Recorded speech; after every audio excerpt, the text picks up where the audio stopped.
tous ensemble autour des cultures de l'Afrique. Et quand je dis de l'Afrique, c'est avec beaucoup de respect, parce que l'Afrique, c'est 54 pays, c'est 30 millions de mètres carrés, c'est 2500 langues au moins, ça, je pense que c'est beaucoup plus. Donc c'est un territoire d'une richesse, d'une diversité culturelle absolument incroyable. Et donc on est là pour partager une partie de tout cela. Nous allons commencer à construire la Biennale 2027 dès demain, ensemble, toutes et tous ensemble. Merci à tous. Merci, monsieur.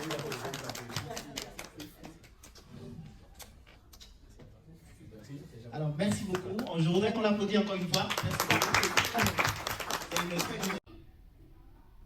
Ça, c'est le Nigeria. IFA, ça, c'est le Nigeria. FA, ça, c'est le Bénin. Ça, c'est le fond. AFAN, ça, c'est le Togo. Ça, c'est le peuple Ken.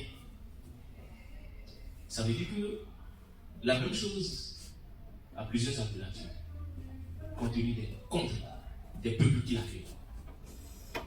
Mais lorsqu'on parle des Yiking, là on parle des Chinois. Ça veut dire que les Chinois aussi ont cette connaissance-là, les IFA. Ça s'appelle le Yiking, ou bien le Fouti. Mais lorsque vous venez en Égypte antique, on parlera du Pita, le dieu soleil. C'est Pita. Et donc, souvenez que le phare n'est pas seulement béninois. Le phare n'est pas seulement pour les Africains.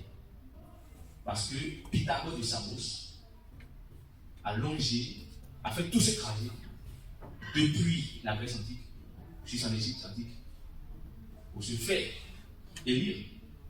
Donc, tout juste pour avoir accès à cette connaissance-là. Et donc, sentez-vous chez vous lorsqu'on parle de l'IFA. C'est-à-dire que tout le monde a le droit de savoir ce que c'est que l'IFA. Alors, qu'est-ce que c'est? Le phare, c'est une forme d'intelligence ancestrale que les ancêtres ont découvert avec le temps. Cette intelligence ancestrale est assise sur des principes, des formes de lois du cosmos. Il n'y a rien dans ce monde, je dis bien, rien dans ce monde que vous touchez, que vous sentez et que vous voyez, qui ne respecte aucun principe universel, c'est faux, il n'y a pas. La loi de la gravitation, la loi de la gravité, thermodynamisme, la mécanique quantique, la physique quantique, et tout ce que vous savez. Toutes ces lois-là ont été conçues comment? Ils sont assis sur quoi? Dis donc que, lorsqu'on parle de l'IFA, il ne faut pas regarder seulement le côté consultation.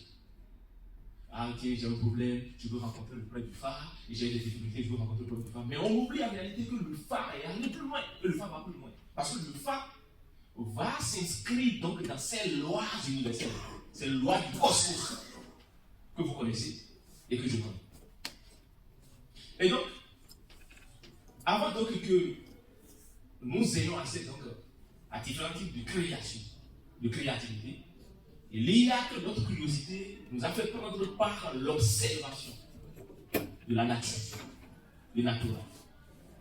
Et donc c'est en observant le principe des planètes, le déplacement des planètes, que nous avons constaté qu'en réalité que rien ne se déplace au hasard. Sinon, un jour on serait chez moi, on prendre notre tasse de café et on se verra percuter donc pas peut-être planète Mars, ce qui est impossible.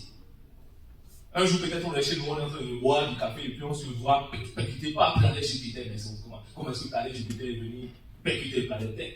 C'est pas possible.